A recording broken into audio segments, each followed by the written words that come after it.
a falar. José Gomes Ferreira, diz José Sócrates que não tem culpa no descalabro em que o país entrou e que levou à chamada da Troika. E o que diz o comentador? Digo que há 3 embustes, pelo menos, nas declarações de José Sócrates ontem. Vou utilizar as palavras dele e vou dizer todos quais, na minha opinião, são. Primeiro embuste. Diz que o país podia ter escapado à intervenção da Troika e podia ter passado por uma situação como a Espanha e a Itália, em que, em negociações apenas orçamentais, se resolveu a situação. Pergunto eu, o Ministro das Finanças dele não lhe disse que ao fim de um mês não havia dinheiro para salários? Esqueceu essa parte? E os jornalistas esqueceram-se de lhe perguntar? Esse é o primeiro embuste. Não havia dinheiro para salários. Portanto, não é verdade que a situação fosse como a Espanha e a Itália. É o contrário. Estávamos à beira de os cofres do Estado não terem dinheiro para pagar salários. Está dito, está escrito, está documentado. Sem a Troika, o país falia. Claro. Não havia dinheiro nos meses seguintes.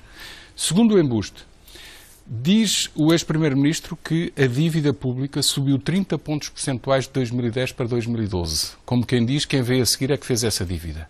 É o maior embuste que um governante ou ex-governante pode dizer a um povo. Esse acréscimo de 30 pontos, que é percentualmente, ou o ritmo de crescimento é muito maior, resultou de a Troika ter chegado, por isso é que este ex-primeiro-ministro não queria cá a Troika, ter chegado e ter ido à procura de onde estava o verdadeiro déficit do Estado escondido. E como o encontrou, varreu-o todo para a vista. Pô-lo todo às claras, consolidou-o todo nas contas do Estado. E apareceram mais 30 pontos percentuais de 93% e 22% do PIB. Isto é um embuste que este Primeiro-Ministro disse. Estou disposto a discutir isto com ele onde ele quiser, porque isto não pode passar em claro. Terceiro embuste. Diz o ex-Primeiro-Ministro que os encargos líquidos das parcerias que ele deixou foram de 23 mil milhões de euros. Eu vou citar um estudo de uma consultora que esteve na origem destas parcerias. Não deixa de levar essa crítica. Também contribuiu para este descalabro. Essa consultora chama-se Ernst & Young, que fez um estudo a pedido deste governo atual, que concluiu assim: encargos líquidos destas parcerias todas, 8 de José Sócrates, mais as anteriores, são de 32 mil milhões de euros. Encargos brutos, 45 mil milhões. Qual é a diferença? Há de cobrar-se portagens para reduzir esta diferença. Há de cobrar-se se, entretanto, o tráfego não cair ainda mais. Porque senão nem sequer os 32 mil é maior. Há aqui já uma grande diferença de 10 mil milhões de euros. E depois, em relação ao início da nossa conversa, eu só critico o atual Presidente da República por uma coisa.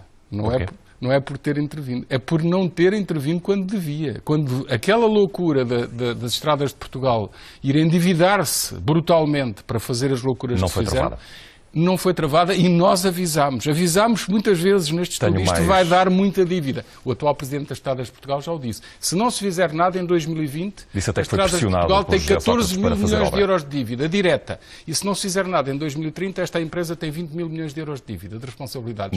Foi governar bem um país? Mais uma pergunta para cada um. Luís, este regresso esvazia António José Seguro até que ponto? É evidente que ontem também, apenas com uma frase, apenas com uma coisa muito de passagem, também há ali um instinto matador, um killer instinct que Sócrates revela em relação a António José Seguro. Não defendeu o passado, não colocou no sítio certa narrativa, a famosa narrativa que nestes 2 anos, de acordo com ele, tem corrido politicamente e mediaticamente e por isso, desse ponto de vista, colocam numa posição muito difícil. Mas depois tem uma outra dimensão completamente insustentável, que é a dimensão de todas as semanas na RTP, por isso, mediaticamente... Vai estar ali a marcar terreno. Estar ali a marcar terreno e politicamente a fazer, e já se percebeu que vai fazer, ao contrário do que alguns amigos dele diziam, vai estar politicamente a dizer: eu não concordo com isto, eu concordo com aquilo, o Governo está a fazer mal, o Governo está a fazer bem e está mal feito. Quer dizer, desse ponto de vista vai exercer uma oposição, aliás, coisa que basicamente ele dizia que o Partido Socialista não tinha feito, disse ontem que não tinha feito, em relação àquilo que é o Governo atual. Quando ele diz parem de esburacar, é uma frase muito bem conseguida, não sei, em relação à austeridade,